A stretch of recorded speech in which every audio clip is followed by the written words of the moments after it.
top 10, offenses this week. What are you expecting to see from your offense, specifically Acuna and Ozuna, who have been heating up over the last 2 Well, games? hopefully we all can heat up. I mean, we kind of been struggling a little bit with the bats team-wise.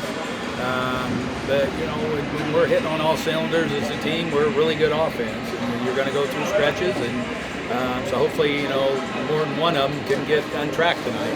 Yeah, and then with a rookie on the mound tonight, do you lean on your offense a little bit more and maybe talk to them in pregame about picking your pitcher up tonight? Well, I think we kind of try and lean on him every night. It doesn't happen, though. It's just one of them things that hopefully the guys get a good look at him, get some good swings on him, and we can mash some runs. How crucial has Nick Anderson been for you guys to this point, to have a guy like that looks maybe like he's getting closer to that 2019-2020? No, you're right. I think he is. The more he pitches, he's been really effective for us, been really good. He's been in the big moments, and, we knew that coming in, that it was just because with a lot of his layoffs and everything, he was just going to need to probably get some innings under him, and it looks like it just continues to get better and better. Does the fact that AJ has been through this before and the strikeouts to walks are still good, does that give you encouragement that he'll confidence that he'll get through this? Yeah, I mean, a lot of these guys,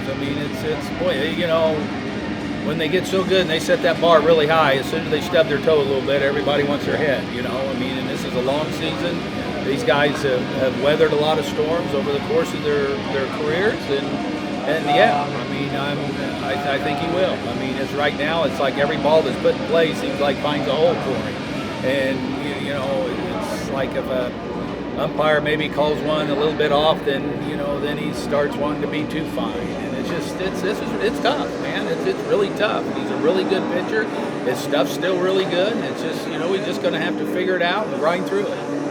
How gratifying has it been to see Ozzie kind of have a little bit of the start and impact the lineup after just having that bad injury luck last year? That's good. He's off to a really nice start, and he's a versatile guy. You can move him around the lineups, and I think I like him up there now third, just with that right-handed bat. He's as dangerous a guy as there is off a left-handed pitcher. So it's good. And I know he was excited to get the thing going, and it was tough on him watching so much baseball last year because the guy really likes to play. This may be silly, but as good as he is against lefties and from the right side of the plate, have you ever thought or have the conversations about just asking him to stick with that one, not try to... I think there's been conversation ever since he was in the minor leagues about that, because you saw it in the minor leagues too. But not really. You look at a guy that has a 30 and 100 under his belt, and all-star appearances and things like that, if at some point in time he feels like he needs to do that, I'm sure he'll come to us. Theoretically, if a hitter were to ever do that, wouldn't it take an off season or two? It wouldn't take a long time. No, you'd want to at least start it in spring training if you're going to do that. It got to be something kind of hard in the middle of the season to jump into, I would think. Is it too early to ask you about what your plans are tomorrow? Yeah. Oh, yeah, okay.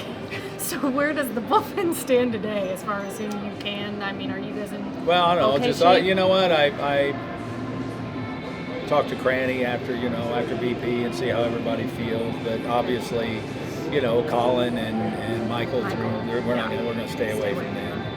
Austin had a few hits last couple of days. Does that give you any? Yeah, absolutely. He had a couple of foul balls, and he got a couple of hits, and just thought, it was almost like a little work kind of good just to kind of change his sight line a little bit, hit him in a different spot, and just maybe just a little change like that might be something, subtle that could get him going. With a guy like Kyle, is it just, hey, a few weeks down the line, you reevaluate, see how he feels then, and then you maybe get a better sense of when he's starting? That's what we say in the beginning. We won't know until the doctors, they're treating him up, exercises and everything, and when the next time they check in with, then they'll have a little better idea of where they're at, I think. Then jumping over to Acuna, he's on pace to become the third MLB player to ever hit 30 home runs and still over 50 bases in the same season, the first since Barry Bonds. From your perspective, what are the biggest keys to his success, and how impressed are you with this campaign so far? Health's the biggest key. Kid's healthy this year. He's got his legs under him. We've talked about it a lot all year. And just staying healthy. If he stays healthy and he posts, the numbers are going to be there. He doesn't have to play for numbers. He's so talented. The numbers are going to be there if he just plays his game. was this sun and the wind and everything playing a factor? Shadows at Toronto. I you know what? When I went out to get Colin, I had no idea that wind was swirling like it was nasty out there, and I could kind of tell by their positioning and everything that they're a little more accustomed when that roof's open. But it was. You had no idea until you went out on the field how nasty that wind was. When you guys talk about bullpen games or how to kind of be adjustable with the rotation, how do you decide between bullpen games and like, hey, you've got guys in AAA where you have the rules and maybe some guys in AAA aren't ready and you want to do what's best for their development? You've been in a lot of those. Yeah. How does that go? Well, it's not easy. I mean, and you discuss all the above that we just talked about. I mean, that all goes into whether or not, who, when, the status of your bullpen, all those things, which is why it's kind of a day-to-day thing. It's hard. I mean, we lost 2 starters. That's not easy to replace. And so you have to figure out a way. And sometimes over the course of the game, you're going to do things that you normally wouldn't because you have that in mind down the road. And you got to hold guys back, and because you do have innings to cover later on. So it's not ideal, but you got to make it work somehow. This guy that you got today give you another option along those lines? I think so, yeah. I mean, that's the idea. Just put him in AAA, let him start, and it's another depth piece for down the road if and when we need another starter. I think this is, if I'm not mistaken, the 4th American League team you guys have seen in a row. 5 will be Seattle, maybe. It's something like that. But yeah. This team looks a little different than the last time you guys were down here. What stands out about the group? Well, they've done a good job. Chris has done a really good job of putting together a nice club here as he's been there, which I expected. I've got a lot of respect for him and his knowledge of the game, and got to know him when he was with the commissioner's office. A very, very impressive man, good baseball guy. And it doesn't surprise me that he's put together a really nice club. Yeah, not at all. And that guy they got running the whole thing right there is a pretty good guy to hand it over to too. Good to have JT back in the uniform here. Josh Thomas. Yeah, nice to see Josh. He's been working with us remotely, and since we were in town, it was like we wanted him to come out and see the guys. So now I might have him throw a side and see how he feels.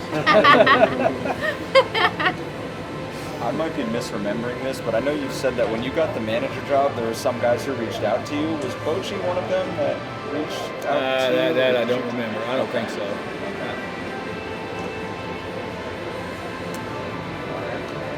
Thank you. All right. Thanks.